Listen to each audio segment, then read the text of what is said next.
আসলে এটা দুর্ভাগ্য যে আমাদের দেশটা এরকম একটা বন্যা সম্মুখীন হয়েছে, কিন্তু এখানে কাজ করতে এসে একটা ভালো লাগা তৈরি হয়েছে।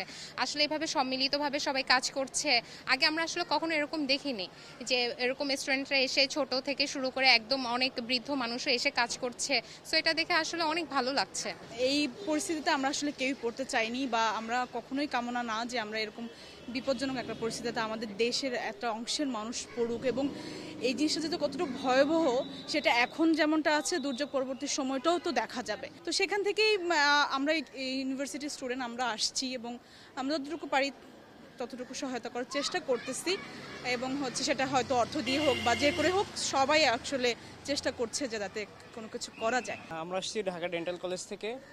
তো আমরা মোটামুটি আপনাদের খাবার, যেটা মানে শুকনো খাবার, তারপরে পোশাক এবং নগদ অর্থ নিয়ে আসছি। পাশাপাশি ওষুধের মধ্যে স্যালাইন, এছাড়া অন্যান্য ওষুধ আছে। কিছু ওষুধ আনা হয়েছে এবং বাকি ওষুধ আর কি আগামীকাল পরশুর মধ্যে আনা হবে আর কি।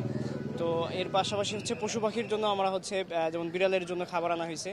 এছাড়া শিশুদের জন্য ডায়াপার, মেয়েদের জন্য ন্যাপকিন, এই জাতীয় আর কি নিয়ে আসা হয়েছে। এছাড়া আমাদের যে মেডিকেল টিম, এটা আশা করা যায় যে আমাদের সন্ধানের যে ইউনিট, এটার সাথে আর কি ওই আক্রান্ত এলাকায় যাবে এবং সেখানে আর কি কাজ করবে। অর্ধেক পাউডারে দ্বিগুণ উজ্জ্বলতা, নতুন রিন অ্যাডভান্সড অর্ধেক পাউডারে দ্বিগুণ উজ্জ্বলতা। এই যে দেশের এই দুর্যোগ মোকাবেলায় আমরা দেশের বিভিন্ন জায়গা থেকে আমাদের ছাত্ররা এগিয়ে আসছে।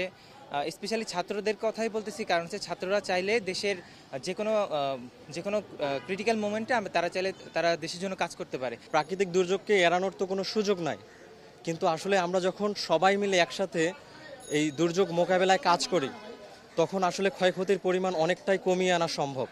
এই যে যখন আমরা দেখতেছি যে শুধু ছাত্ররা না, বরং সকল শ্রেণী পেশার মানুষ নিজেদের অবস্থান থেকে যতটুকু সম্ভব সবাই মিলে হেল্প করতেছে।